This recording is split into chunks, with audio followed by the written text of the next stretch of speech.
Did I overreact a tad bit? Maybe a tad bit. I'll give you that. Maybe a tad bit. Howie, you gave Bryce No Huff $50 million.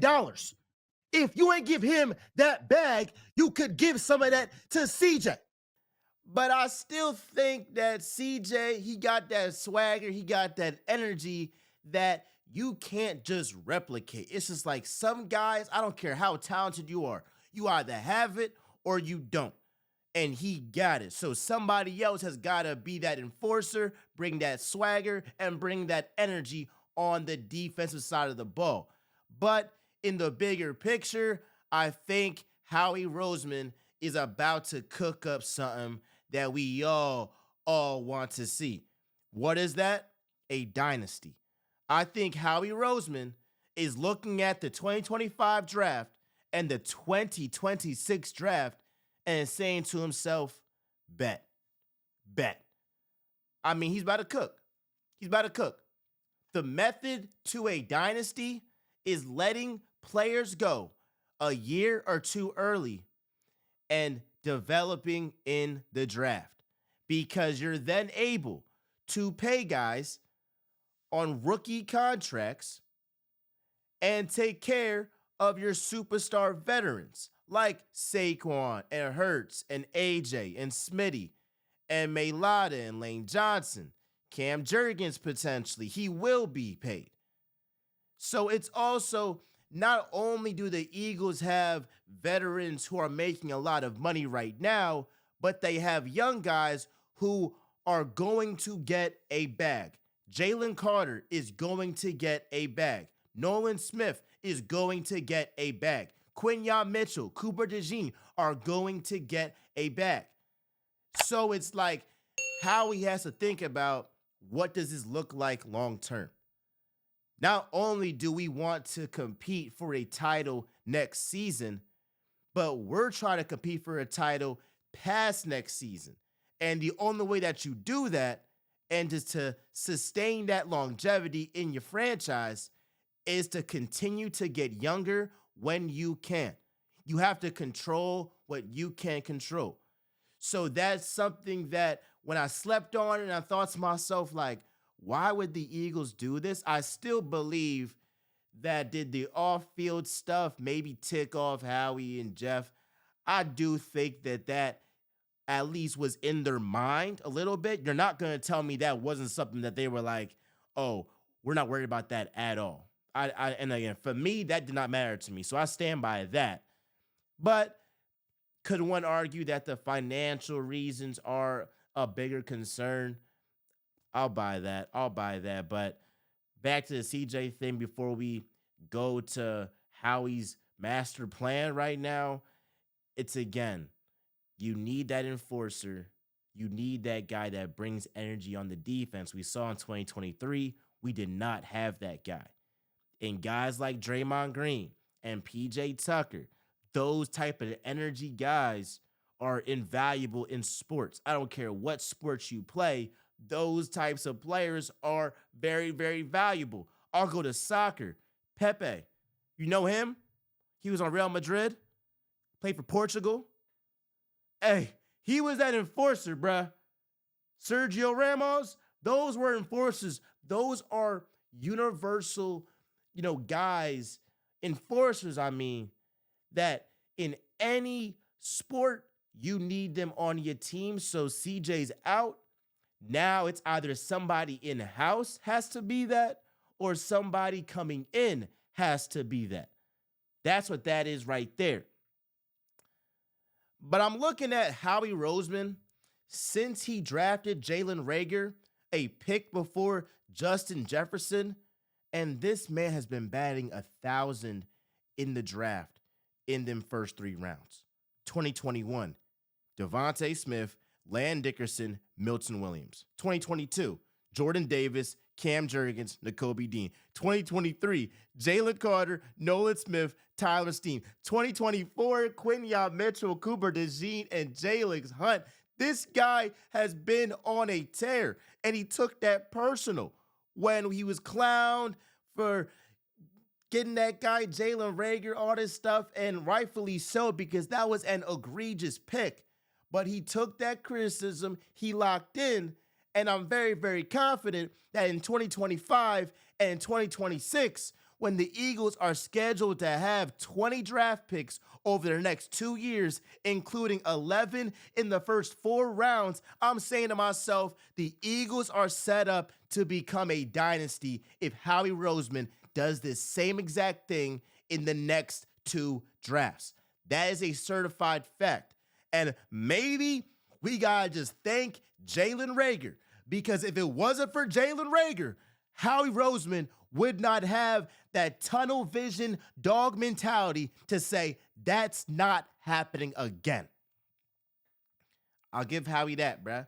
So, am I annoyed still about CJ? Again, y'all know I'm annoyed.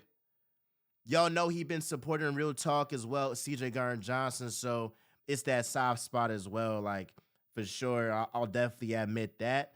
But, yeah, ultimately, I think Howie Roseman, he has a trick up his sleeve. And speaking of Howie, I mean, the Eagles are the total opposite of the Sixers. I mean, number one, the Eagles, they win. They win games.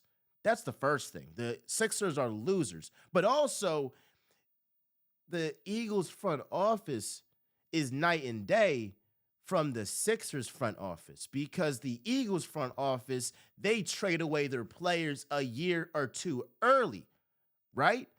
The Eagles front office, if you're a superstar and you outperform your contract, you get rewarded. What do the Sixers do? They hold on to their players a year or 2 late. Tobias Harris, Paul George, Joel Embiid, Ben Simmons. I could keep going on and on and on. But the most egregious thing that the Sixers do is that instead of bringing in young guys, they sign old heads to mega contracts.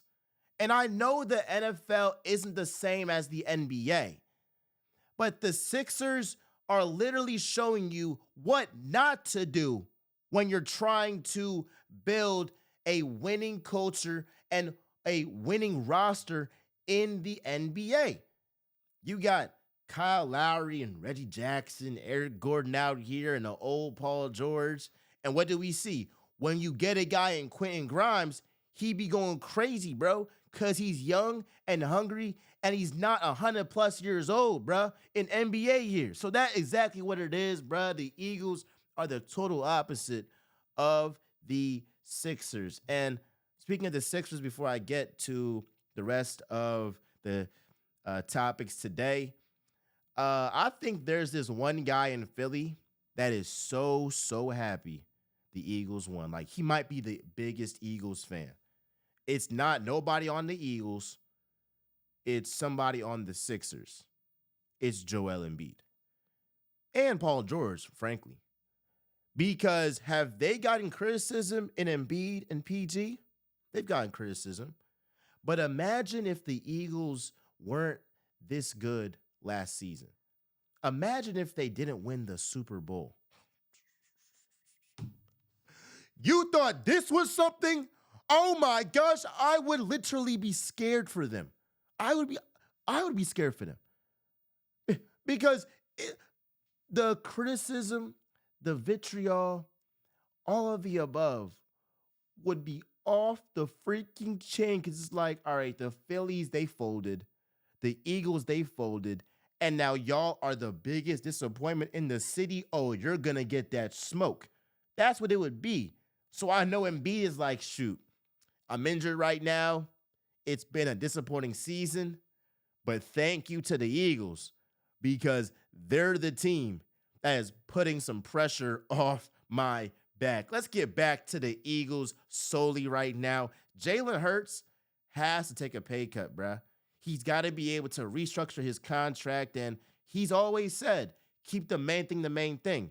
He's all about winning, and he's got to follow Tom Brady and Patrick Mahomes in restructuring his contract so that other guys on his team can get paid and they can keep this talent on this roster, bro, because there's a lot of guys that are going to be getting paid in the coming years that are on rookie contracts right now. And I'm looking at the QBs that are making more money than Patrick Mahomes right now. Dak Prescott, Joe Burrow, Tua Tagovailoa, Kirk Cousins, and Kyler Murray. Now, Joe Burrow, he the truth for sure. But Dak, Tua, Kirk, and Kyler aren't in the same universe as Patrick Mahomes. If Mahomes wanted to, he could say, I should be getting Dak money right now. But nah, he is going out here and saying, I'm trying to win. And back to Jalen Hurts, he's got to take that type of mentality if he already hasn't done that, because it's so important to be able to just say, all right, like, I know I'm going to get the money from endorsements. I'm going to be able to get that back because I'm going to be an icon in Philly and all these championships. I'm going to get all that bread back for sure. And I know it's asking a lot for a guy to take a pay cut or restructure his deal or put money down the line and all that stuff. I know it's a lot, bruh, but I do believe that he's all about winning. And this is the formula, unfortunately, in a salary cap league. If it was no salary cap, make every single penny and don't go out here and even drop a dime. But the reality is it's a salary cap league. And granted, the cap is going to go up throughout the years, and that'll be easier to sign more players and to get other guys on bigger contracts. But the same thing applies, whether it was Brady, whether it was Mahomes, and Hertz has the opportunity to do something similar and go out here and restructure his contract and to be able to take a pay cut for the other guys to eat. Last couple of things, bruh. Kenyon Green joined the Eagles in the CJ Gardner-Johnson trade. I'll say this about Kenyon Green. I'm looking at Jeff Stoutland. He is the best offensive line coach in the NFL. No debate. It's not even close. We saw what he did with Mekhi Becton, a guy who was a first-round draft pick, and ultimately he helped turn around his career. Now, Mekhi Becton had to get healthy. He was injured in New York, but Jeff Stoutland worked wonders with Mekhi Becton. With Kenyon Green, I believe, and Stoutland's track record, proves that he will do something similar with him. Kenyon Green is a first-round draft pick. This guy has been a disappointment in Houston. Howie gets him for cheap with the Eagles. And now Jeff Stoutland is primed to go out here and work his magic. I believe he will do that. And it's going to be Kenyon Green or Tyler Steen that will be in that guard spot opposite to Land Dickerson. And I feel very, very good. I mean, Tyler Steen's a stud. He's a stud. So even if it's just you got Kenyon Green as a depth piece or whatever, whoever wins the spot, the Eagles are going to have depth in their offensive line group. You got Fred Johnson there too as well. So I feel good, bro. I feel good about this team. And you got to go out here and sign Cam Jurgens to an extension. Really, this offseason, that was like my number 2 priority this offseason. And I believe they will do that. And I think my last point, bro, I'm looking at Joe Burrow's situation in Cincinnati, and I'm saying I'm so thankful for the Eagles front office because the Bengals front office is really, really bad. Like, they're god awful. Like, they're good at drafting players, but like, they can't retain anybody because they don't pay nobody. Now, I think 2 things can be true.